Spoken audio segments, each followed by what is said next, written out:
Hello everyone, welcome back to my channel. तो आज का जो स्टडी व्लॉग है इस टॉपिक पे रिलेटेड होगा कि मैंने आपको पिछले वीडियो में बताया था कि मैंने पेपर फर्स्ट के लिए जनरल साइंस पढ़ रही हूँ। और आज संडे है, 21 जुलाई है और मेरा जो साइंस का सिलेबस है वो कंप्लीट हो चुका है। लेकिन मैं उसकी नोट्स की जो पीडीएफ है, कंप्लीट पीडीएफ, वो आपको 23 जुलाई तक टेलीग्राम पे अपलोड कर दूंगी ताकि आप उसको एक बार पढ़ लें। और ये पीडीएफ ओनली फॉर उन स्टूडेंट के लिए है जो फिजिक्स से फर्स्ट ग्रेड की प्रिपरेशन कर रहे हैं। अदरवाइज जो अदर सब्जेक्ट से बच्चे हैं उनके लिए थोड़ा डिफिकल्ट होगा, क्योंकि मैंने ओनली फॉर कुछ हिंट वाले टॉपिक ही उसमें डाल रखे हैं कि ओनली फॉर रिवीजन जब हम करें एग्जाम टाइम तो हमारे चीजें जो है हमारे माइंड में अच्छे से क्लियर हो जाए। वो मैंने शॉर्ट नोट्स अपने माइंड के अकॉर्डिंग बनाए कि मतलब मुझे कितना आता है उसके अकॉर्डिंग मैंने नोट्स बनाए हैं। लेकिन अगर आप 9th और 10th की बुक्स पढ़ो एनसीईआरटी की, और उसके बाद अगर सेल्फ आप छोटे छोटे नोट्स बनाओ, आपकी माइंड की कैपेसिटी कितनी है कि आपको कितना याद रहता है कितना याद नहीं रहता, उस अकॉर्डिंग आपको बनाना चाहिए। तो मैं अपने वाले जो नोट्स हैं साइंस के वो भी शेयर करूंगी, लेकिन मैं आपसे इस चीज़ की रिक्वेस्ट करूंगी कि आप सेल्फ साइंस को, जनरल साइंस जो है पेपर फर्स्ट की, उसको 9th और 10th की जो एनसीईआरटी की बुक है वहां से पढ़ें, और पढ़ने के बाद उसके अंदर जो क्वेश्चंस दे रखे हैं उनको भी समझें, और उसके बाद आप कितना याद रहता है आपको और कितना याद नहीं रहता है उसके अकॉर्डिंग छोटे छोटे टॉपिक उसमें लिख के नोट्स बनाएं। तो मैंने आपको पिछले वाले वीडियो में बताया था कि मैंने जो फिजिक्स वाला पार्ट है उसको कंप्लीट करके उसके नोट्स बना लिए हैं। और उसके बाद मैंने आपको ये कहा था कि 9th क्लास का जो टिश्यू वाला चैप्टर है और प्राकृतिक प्रबंधन संसाधन वाला चैप्टर है, वो मैं क्लास 9th वाला जो बुक, क्लास 9th की जो बुक है वहां से मैं पढ़ूंगी। तो मैंने उत्तक वाला जो चैप्टर है वहां से पढ़ लिया है और उसके मैंने नोट्स बना लिए हैं। जो मेरे उत्तक वाले चैप्टर के नोट्स हैं वो थोड़े ज़्यादा बने हैं, क्योंकि मेरी जो बायोलॉजी वाला पार्ट है मेरा बहुत ज़्यादा वीक है, तो मेरे को कम चीज़ें याद रहती है, तो उसके अकॉर्डिंग मैंने नोट्स कंप्लीट बनाए हैं, क्योंकि मेरे को उसमें हर एक चीज़ पढ़ने की ज़रूरत पड़ी और मुझे ऐसा लगा कि हाँ ये भी मेरे लिए ज़रूरी है, ये चीज़ें मेरे को याद नहीं रहेगी। लेकिन जो प्राकृतिक संसाधन है प्रबंधन वाला चैप्टर है उसका सिर्फ एक पेज के नोट्स बनाए। ये कुछ इंपॉर्टेंट फैक्ट्स हैं जो आपको याद रखने चाहिए, बाकी इसमें इतना इंपॉर्टेंट नहीं है। डेली रूटीन से रिलेटेड कुछ चीज़ें आपसे पूछी जाएगी जिसके आप आराम से आंसर दे सकते हो। टिश्यू वाला जो चैप्टर है थोड़ा सा लेंदी है, लेकिन जो बायो के स्टूडेंट है उनके लिए अच्छा है कि उनको इतना हार्ड नहीं लगता है। लेकिन मेरे को थोड़ा सा हार्ड इस वजह से लगता है क्योंकि बायो में इतना इंटरेस्ट कभी लिया नहीं है, तो इस वजह से मैंने इसके कंप्लीट नोट्स बनाए। अब जो मेरा चैप्टर रह गए हैं वो मैं आपको बता देती हूँ, जिसके मैंने नोट्स नहीं बनाए लेकिन मैंने उसको कंप्लीट कर लिया है। और उसकी जो प्रैक्टिस क्वेश्चन है वो भी मैंने 9th और 10th की बुक से कवर कर लिए हैं। और अब मैं ये जो जनरल साइंस है इसको कंप्लीट करने के बाद अब मैं ओनली फॉर मंथली इसका रिवीजन करके इसके प्रैक्टिस क्वेश्चन करूंगी। डेली मैं इसको नहीं करने वाली हूँ, क्योंकि जब आपको अच्छे से थ्योरी समझ में आ जाती है, कॉन्सेप्ट आपके क्लियर हो जाते हैं, तो उसको मेरे ख्याल से साइंस के अंदर आपके इतने डीपली क्वेश्चन नहीं पूछे जाएंगे। जो भी मैंने अभी पिछले 3-4 सालों के पेपर देखे उसमें मैंने देखा है डायरेक्ट आपसे कुछ चीजें दी गई होगी और उनको वैल्यू रख के आपको आंसर निकालना है। न्यूमेरिकल बहुत ही इजी वे में पूछे जाते हैं। तो परमाणु एवं अणु, रासायनिक अभिक्रिया और रासायनिक समीकरण कंप्लीट हो चुका है। कार्बन और इसके यौगिक कंप्लीट कर लिए हैं। बल एवं गति के नियम, कार्य एवं ऊर्जा, उत्तक वाला चैप्टर मैंने कंप्लीट कर लिया है। प्राकृतिक संसाधन का प्रबंधन, ये दोनों के दोनों चैप्टर 9th क्लास के हैं इसलिए मेरे कंप्लीट हो चुके हैं। समन्वय एवं आनुवंशिकता, ये वाला जो मैंने है समन्वय एवं नियंत्रण वाला जो चैप्टर है, समन्वय एवं नियंत्रण वाला चैप्टर, और एक आनुवंशिकता एवं जैव विकास वाला चैप्टर, ये मैंने 10th क्लास के अंदर जो मुझे नोट्स मेरे पास पड़े थे पहले, जब मैं 9th और 10th को कोचिंग करवाती थी उस टाइम मैंने कुछ नोट्स बनाए थे, तो उन नोट्स से मैंने कंप्लीट कर लिए। बताती हूँ मैं आपको, ये देखिए कंट्रोल एंड कोऑर्डिनेशन के कुछ नोट्स थे, इसमें इंपॉर्टेंट इंपॉर्टेंट क्वेश्चन थे और क्वेश्चंस के अकॉर्डिंग ही मैं टॉपिक मेरे क्लियर करती थी। ये दे रखे हैं तो मैंने यहीं से इसको पढ़ाई किया है, तो मैं इसके शॉर्ट नोट्स नहीं बनाऊंगी। अगर आपको जरूरत है तो मैं इसकी पीडीएफ आपको प्रोवाइड करा दूंगी। इसके अंदर आपका सारा चैप्टर कंप्लीट हो जाता है, कंप्लीट है इसके अंदर। उसके बाद में है जैव प्रक्रम वाला, वो भी मैंने इसी नोट से कंप्लीट किया है। आनुवंशिकता एवं जैव प्रक्रम वाला मैंने यहीं से कंप्लीट किया है। यहाँ से कंप्लीट पढ़ने के बाद मेरे सारे टॉपिक क्लियर हो गए हैं और सारे क्वेश्चन भी मेरे कंप्लीट हो गए हैं। तो अगर आपको इसकी भी रिक्वायरमेंट है तो मैं इसकी पीडीएफ भी अपलोड कर दूंगी टेलीग्राम पे। अब जो मेरे पास जो चैप्टर बच रहे हैं वो मैं आपको बता देती हूँ। मेरा पर्यावरण संरक्षण है, तो इसको मैंने लाइटली 10th क्लास का जो लास्ट वाला चैप्टर है वहां से पढ़ लिया है। इसमें मुझे कोई प्रॉब्लम नहीं है। कुछ एक चीजें हैं जो आपसे पूछी गई है। जैव विविधता एवं पोषणीय विकास, ये वाला चैप्टर मैंने 9th क्लास की जो 10th क्लास की बुक है वहां से पढ़ लिया है। इसके नोट्स मेरे पास नहीं है, लेकिन इसके नोट्स मैं बनाऊंगी और वो भी आपको पीडीएफ जो है अपलोड कर दूंगी टेलीग्राम पे। तो कुल मिला के मैंने सारे चैप्टर कंप्लीट कर लिए हैं। और अब प्रैक्टिस क्वेश्चन की बात करें तो वो भी मैंने 9th और 10th की जो बुक है एनसीईआरटी की, वहां से सारे क्वेश्चन एक बार देख लिए हैं अच्छे से और उनको सॉल्व कर लिया है। जो ज्यादा से ज्यादा चांस होते हैं न्यूमेरिकल आने के, वो आपके फिजिक्स वाले पार्ट और एक आता है आपका जो केमिस्ट्री वाला पार्ट है वहां से बन के ज्यादा तैयार होते हैं। यहाँ से बहुत ही ज्यादा कम क्वेश्चन पूछे जाते हैं, लेकिन ये 5 चैप्टर या 5 या 6 चैप्टर आपको दे रखे हैं, तो आपको ऐसा नहीं है इस पे फोकस नहीं करना है। देखिए, आप अगर एक फिजिक्स के स्टूडेंट हो और साइंस बैकग्राउंड आपका है, तो आपको साइंस तो इतनी 100 to 100% प्रिपेयर करनी है, ताकि इसमें से आपका जो भी क्वेश्चन आएगा, मैक्सिमम 5 जो आपके क्वेश्चन है वो कंफर्म है कि इसमें से आने वाले हैं। 5 से कम आ सकते हैं, बट 5 से ज्यादा नहीं आएंगे। मिनिमम की बात करें तो 3 क्वेश्चन तो पक्के ही हैं, और मैक्सिमम की बात करें तो 5 क्वेश्चन पक्के हैं। तो आपको ये साइंस वाला जो चीज आपकी खुद की सेल्फ है, जिसपे आपकी पकड़ है, उस चीज को आप पहले से ही कंप्लीट करके रखो। तो मेरा ये वाला जो पार्ट है वो ऑलमोस्ट कंप्लीट हो गया है, और अब मैं करूंगी मैथमेटिक्स करूंगी। मैथमेटिक्स के साथ में मैं मेंसुरेशन और स्टैटिक्स को लेके साथ चलूंगी। तो ये बात हुई पेपर फर्स्ट की। और पेपर सेकंड में मैं आपको बताती हूँ, मैंने पेपर सेकंड के अंदर आपको बताया था कि मैंने ग्रेजुएशन यूजी वाला जो पार्ट है वो स्टार्ट किया है पढ़ना। सब लोग होते हैं जो स्टार्ट करते हैं, जो सेकेंडरी लेवल होता है उनका, हायर सेकेंडरी लेवल होता है, सीनियर सेकेंडरी का। काफी स्टूडेंट्स ऐसे होते हैं जो फर्स्ट ग्रेड की जब तैयारी करते हैं, तो सबसे पहले वो 11th 12th वाला जो सिलेबस है उसको कंप्लीट करते हैं। बट मैं सिलेबस का एनालाइज करके बता देती हूँ कि जैसे हमारा जो पेपर सेकंड है, फर्स्ट ग्रेड का जो पेपर सेकंड है, ठीक है, फर्स्ट ग्रेड का जो पेपर सेकंड है, थोड़ा सा जूम करके आपको बता देती हूँ। फर्स्ट ग्रेड पेपर सेकंड के अंदर हमारा 11th 12th का सिलेबस है, जो 55% है, मतलब 55 क्वेश्चन इसके कंफर्म है। उसके बाद में यूजी का लेवल जो है, वहां से आपके 55 क्वेश्चन आएंगे। आपका जो पीजी लेवल है, वहां से 10 क्वेश्चन आ सकते हैं। और आपके साइकोलॉजी है, जो इस बार बोल रहे हैं कि पेपर फर्स्ट के अंदर इंक्लूड करेंगे, बट अगर अभी तक पूरा अच्छे से पैटर्न हमें पता नहीं है, तो हम साइकोलॉजी इसी के अंदर ले लेते हैं। तो साइकोलॉजी हमने इसके अंदर ली, तो ये 30 क्वेश्चन इसके आते हैं। टोटल मिला के इसके अंदर 150 क्वेश्चन आते हैं। 55 ये हो चुके हैं आपके 110 110 120 और ये 150। लेकिन पिछली बार का जो पेपर है उसके अंदर क्या हुआ कि जो यूजी के अंदर टोटल जो क्वेश्चन आए थे वो 50 के अकॉर्डिंग आए थे, इतने क्वेश्चन आए थे। लेकिन जो पीजी के अंदर 10 क्वेश्चन आने चाहिए थे, लेकिन आए क्वेश्चन कितने, 20। तो मतलब आप ये कंफर्म करके नहीं चल रहा है आपको कि हाँ फिक्स है कि 10 क्वेश्चन इसमें से आएंगे, 30 क्वेश्चन इसमें से आएंगे।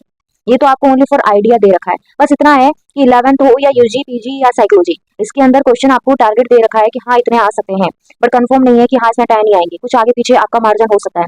मान लो कि इसमें से 50 आ जाए, इसमें भी 50 आ जाए, और इसके अंदर दोनों दोनों 5 क्वेश्चन ऐड करके इसको 20 का कर दे, या फिर इसको कम करके इसको एक्स्ट्रा कर दे। तो आपको सभी चीजों को इंपॉर्टेंट लेके चलना है।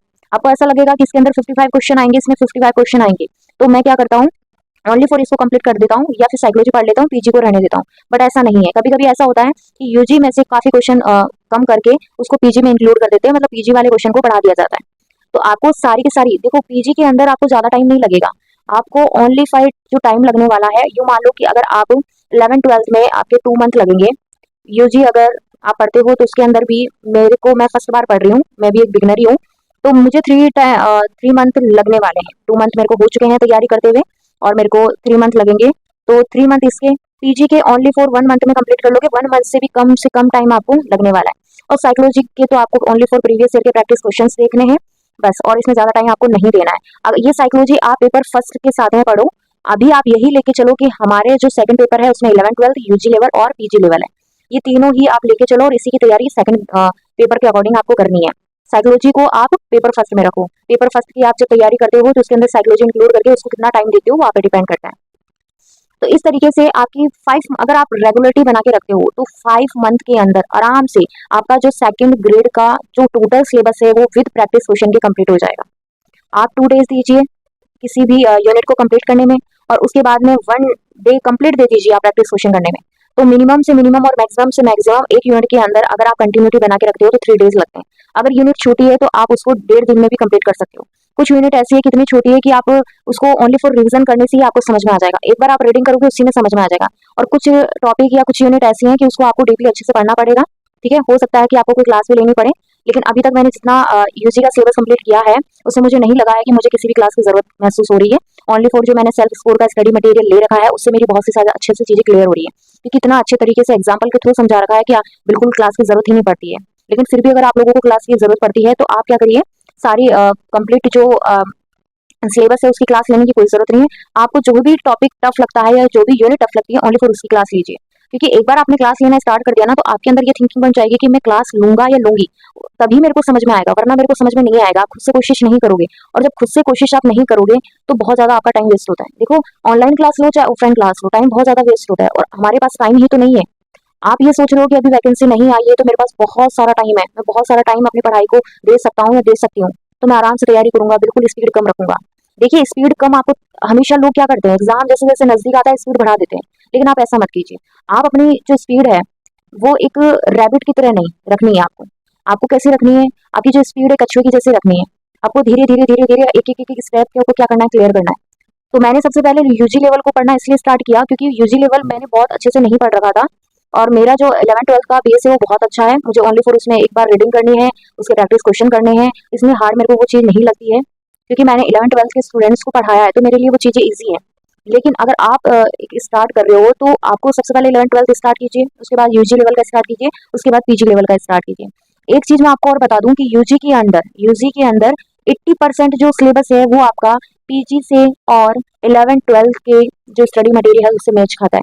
मतलब यूँ मान लो कि अगर आपने यूजी को कंप्लीट कर लिया तो आपने पीजी और 11th 12th के स्टडी मटेरियल को 50% कम कर दिया, आपको सिर्फ 50% ही चीजें पढ़नी पड़ेगी, क्योंकि बहुत सारी चीजें ऐसी है जो आपकी यूजी लेवल का जो स्टडी मटेरियल है वहीं से आपकी क्लियर हो जाएगी।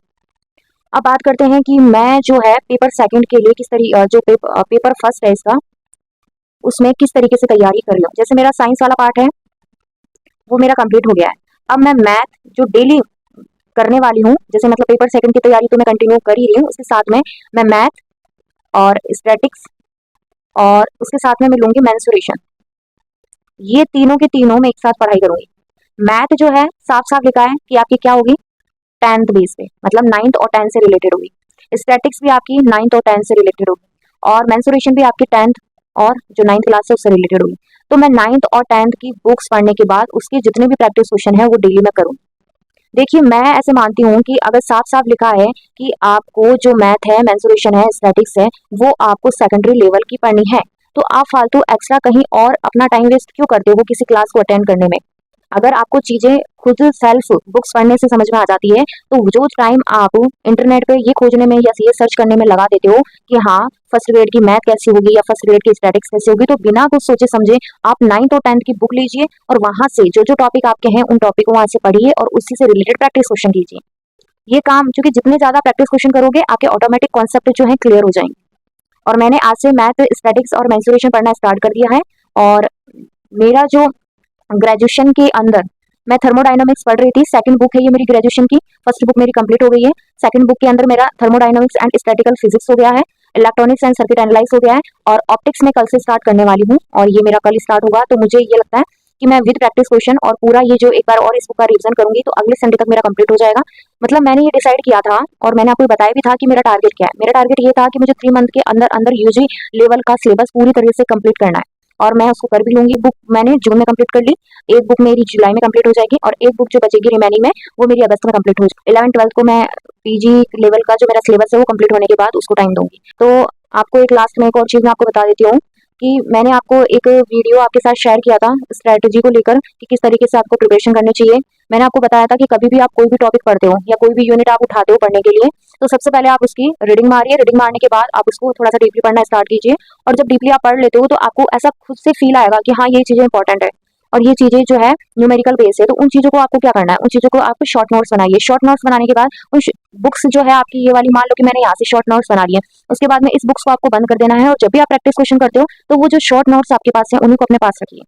क्योंकि मैंने आपको एक चीज बताई थी कि जितना कम आपका स्टडी मटेरियल होगा उतना ही ज्यादा आप उस चीज पे फोकस कर पाओगे, और जितना ज्यादा ढेर होगा आपके स्टडी मटेरियल का आपका माइंड डाइवर्ट होगा कि आपको कभी लगेगा कि हाँ मुझे यहाँ से पढ़ना चाहिए, कभी आपको लगेगा नहीं मुझे वहां से पढ़ना चाहिए।